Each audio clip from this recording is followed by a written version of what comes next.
Hey everybody, Randy back one more time today. Just happened to come across this model box I had and it caught my eye, and seeing as how today's the 4th of July and we're celebrating the birthday and the history of this great nation that we live in. God bless America, the USA. The box is red, white, and blue, so it called me out to do this video today. And anyway,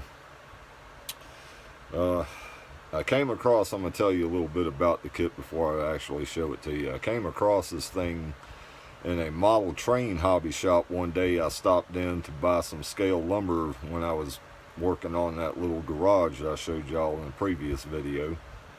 And while I was at the cash register checking out, I happened to look on the back wall of the store and saw he had some model car kits back there, and this particular kit was on top, and it's jumped out at me because I was actually been looking for one of these things for quite some time.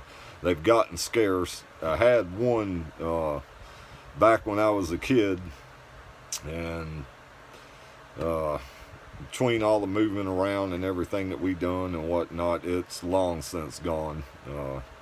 I think it's probably right where my old Caterpillar bulldozer went when I was building that kit, or had bought it and was gonna build it and got intimidated by the part number, so I just kind of shoved it under the bed, and God only knows what's happened to them. But anyway, I've done discussed all that in previous video. But this particular kit, I asked the man, somebody had brought in a box of their model trains to sell this guy, and he bought them, and this model kit was in that box of trains, and the box is worse for wear. Somebody had stored something on top of it and knocked a big hole in the top of the box. Well, I went back in and took some like masking tape on the inside of the box and kind of got it back somewhat in, where presentable condition the best I could. But anyway, let me spin this the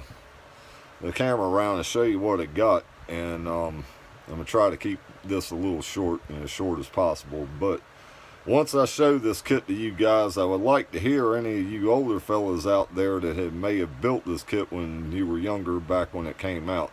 It's an annual kit from 1972, and just curious if any of you guys remember this or built it when you were younger or whatever. But I'd like to hear from you in the comments afterwards. So let me show you what I got here, and hopefully y'all enjoy this one too. So here we go. It is a 1972 Chevrolet Vega. The kit that I had when I was a kid was actually, I think it was a 73 Vega, and it was the Grumpy's Toy edition. I really love to have that one, but I'm not going to pay the prices they're getting for those on eBay. But I picked this model up for $10, and when I looked in the box, all I was really hoping to find was all the body parts. I didn't really care, about the chassis and whatnot being in there. But to my surprise, when I opened the box up, the kit was complete. It had been started. It looked like a kid had started.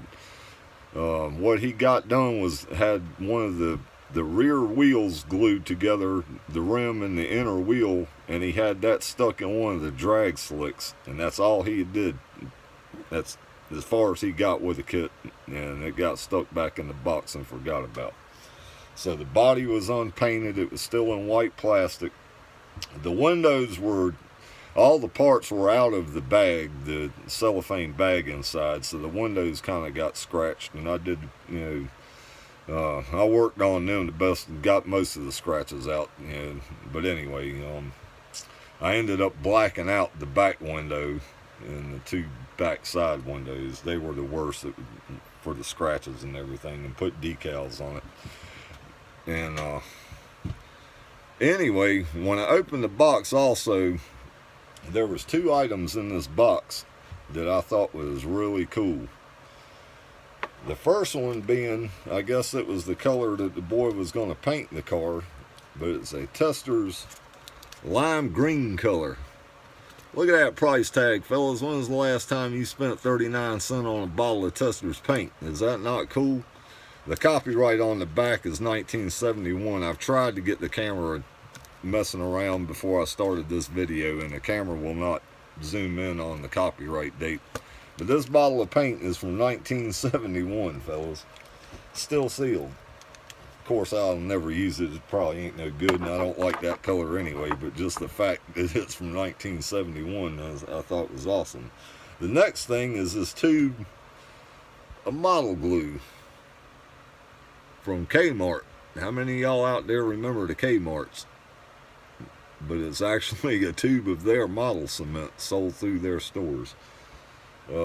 This has no copyright date on it, but it's from that same time period, 1970, early 1970s. Anyway, I'm going to move this box out of the way and let you all see the kit a little better. But this is my rendition. I wanted to,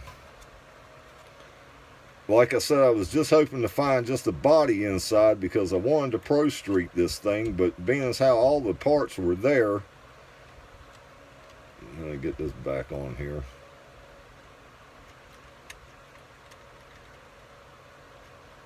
But with all the parts being in the box and everything, I was really rather reluctant to even start building it. But like I said, with it all being opened up and everything, and the boy, like, he started on one of the wheels, so the kit was technically started at that point, so I went ahead and built it. But I couldn't bring myself to chopping it up and tubbing it out and all that. I really wanted to, but you know, the nostalgia of the kit, I just couldn't bring myself to doing that.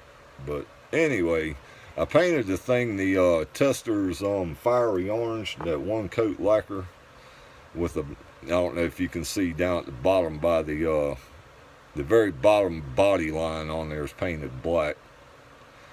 But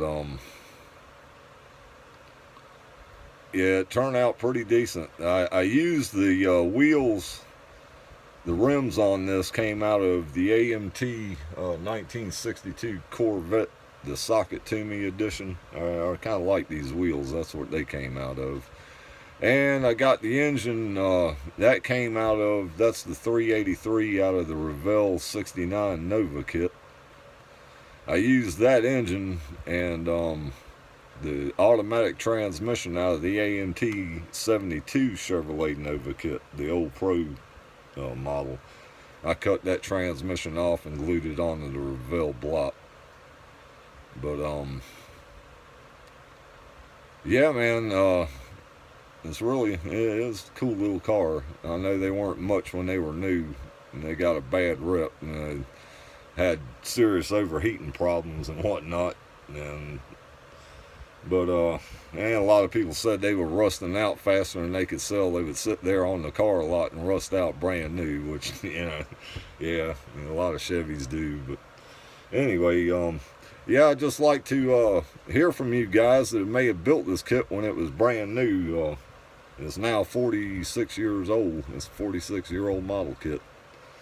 It's not a re-release or anything. It's an annual from 1972, and I actually have another MPC model kit from 1972, and it's a Dodge van, which I can't show that one right now. It's put away in the box and everything. I have to dig that one out. Maybe I'll shoot a video on that one a little bit later on sometime. But yeah, I was sitting here, I just happened to look at, and this model here that box caught my eye, and being as how it's the 4th of July and it's a red, white, and blue box, I figured, you know, it's appropriate. So but anyway, we're coming up on 10 minutes. I wasn't really planning on doing this video, but yeah, it spoke to me, and I decided to go on and show y'all this one. But anyway, yeah, I'd love to hear from you guys that may have built this car when you were a kid or, you know, a younger man.